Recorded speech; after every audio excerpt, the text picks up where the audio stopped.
Hello everyone. In this video, we are going to discuss about the 73rd Constitutional Amendment Act. Very important to understand about it because this 73rd Constitutional Amendment Act, it actually deals with the Panchayati Raj in India.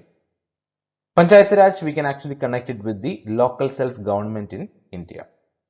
The Act granted the constitutional status to rural local bodies. Very important. It actually granted the constitutional status to rural local bodies. So what are those rural local bodies? They are Grama Panchayats, Block Panchayats and District Panchayat.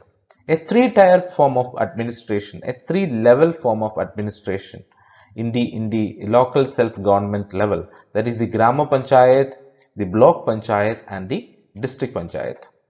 So mainly its objective is aimed at the rural development only. So rural development is the main crux or the essence of this particular provision. It is actually added in part 9 of the constitution.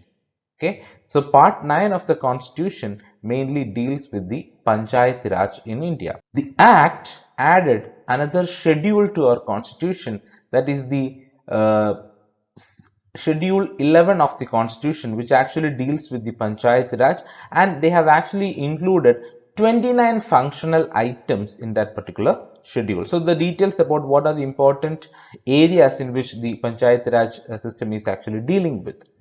Articles 243 to 243O of the Constitution deals with the provisions concerning the Panchayati Raj in India. So 243 to 243O. So then we can understand that from 243A onwards, it's all are actually additions.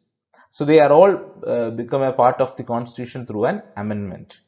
The Gandhian principle, which is actually included in DPSP, that is the Directive Principles of State Policy. So what is that principle? That is Article 40 of the Constitution, mainly dealing with the organization of village panchayat, that got a practical shape with the introduction or with the initiation of this particular act called 73rd Constitutional Amendment Act.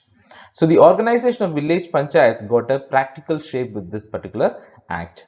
When added to the constitution, it was brought under the justiciable part of the constitution. Very important, because as we all know that DPSP is non-justiciable in nature, whereas fundamental rights are justiciable in nature. But here, when we are adding a particular provision which is included in DPSP to the constitution through this 73rd constitutional amendment, we can see that we are bringing it into the justiciable part of the constitution. The provisions in this act included compulsory and voluntary provisions. So one is compulsory, that mandatory, and another one is the voluntary provisions. It transforms the representative democracy into participative democracy. Very important. So there was a representative democracy because we used to elect our representatives to rule us. Okay, so that's a part of a democratic process. And what happened was, in the local self-government, in the rural level, it became a part of the participatory democracy.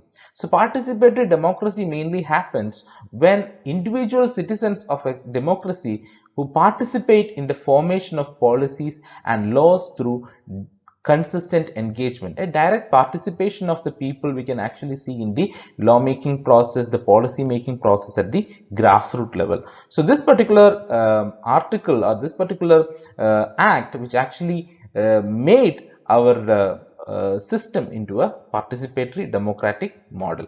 Then democracy at the grassroots level in the country, very important, because what is the objective of this? One objective is mainly the rural development. In another case, you can actually see it from the perspective of the grassroots level democratic process in our country. So in the grassroots level, that is in the rural levels, we can see the active participation of the people in the governance and administrative process.